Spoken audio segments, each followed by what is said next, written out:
ছাত্র জনতার গণঅভ্যুত্থানে পতন হয়েছে শেখ হাসিনা সহ তার পরিবারের সাম্রাজ্যের। পতনের পর থেকে বিদেশেও কোণঠাসা তার পরিবারের সদস্যরা। তাদের মধ্যে সম্ভবত সবচেয়ে বিপাকে রয়েছেন শেখ রেহানার মেয়ে টিউলিপ সিদ্দিকী। এবার সেই আগুনে ঘি ঢেলেছে ব্রিটিশ সংবাদ মাধ্যম দ্য টেলিগ্রাফ। অনুসন্ধানে বের হয়েছে গুলশানে তার বিলাসবহুল ফ্ল্যাটের তথ্য।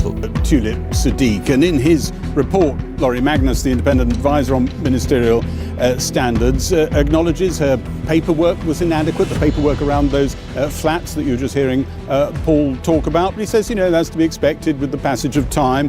He acknowledges that she misled the Mail on Sunday 2 years ago when they came to her with the story about who actually bought one of the flats for her. And although they were onto something, she turned around and threatened them with legal action at the time. Again, Laurie Magnus says it was inadvertent. হাসিনার পতনের পর একাধিক দুর্নীতির সামনে আসে টিউলিপের।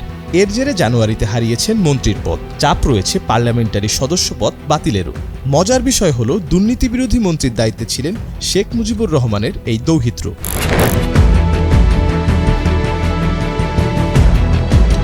টিউলিপের বিরুদ্ধে সবচেয়ে বেশি অভিযোগ দুর্নীতির। ক্ষমতাচ্যুত আওয়ামী লীগের একাধিক নেতার কাছ থেকে ফ্ল্যাট, জমি ও মোটা অঙ্কের অর্থ নিয়ে বাংলাদেশে করে দিতেন দুর্নীতির সুযোগ।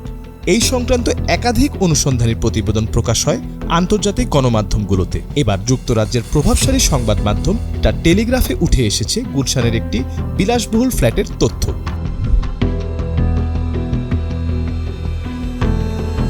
বিলাসবহুল 10তলা ভবনটির বাসিন্দা হিসেবে তালিকাভুক্ত ছিল টিউলিপের নাম। টেলিগ্রাফের প্রতিবেদনে জানানো হয় এ তথ্য। অ্যাপার্টমেন্ট ভবনটির অবস্থান ঢাকার গুলশানে। অ্যাপার্টমেন্ট কমপ্লেক্সের সামনে লেখা রয়েছে সিদ্দিকস। টেলিগ্রাফের দাবি 2014 সালে কেনা হয় এটি। তখন যুক্তরাজ্যের উত্তর লন্ডনের ক্যামডিনের কাউন্সিলর ছিলেন টিউলিপ।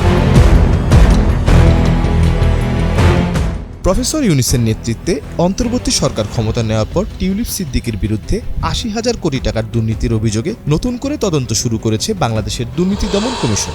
অভিযোগে বলা হয়েছে 2009 সাল থেকে 2023 সালে আওয়ামী লীগ সরকারের আমলে রূপপুর পারমাণবিক বিদ্যুৎ প্রকল্প, আশ্রয়ণ প্রকল্প সহ 9টি প্রকল্প থেকে বিভিন্ন অঙ্কের দুর্নীতি করেন ব্রিটিশ এই পার্লামেন্টেরিয়ান।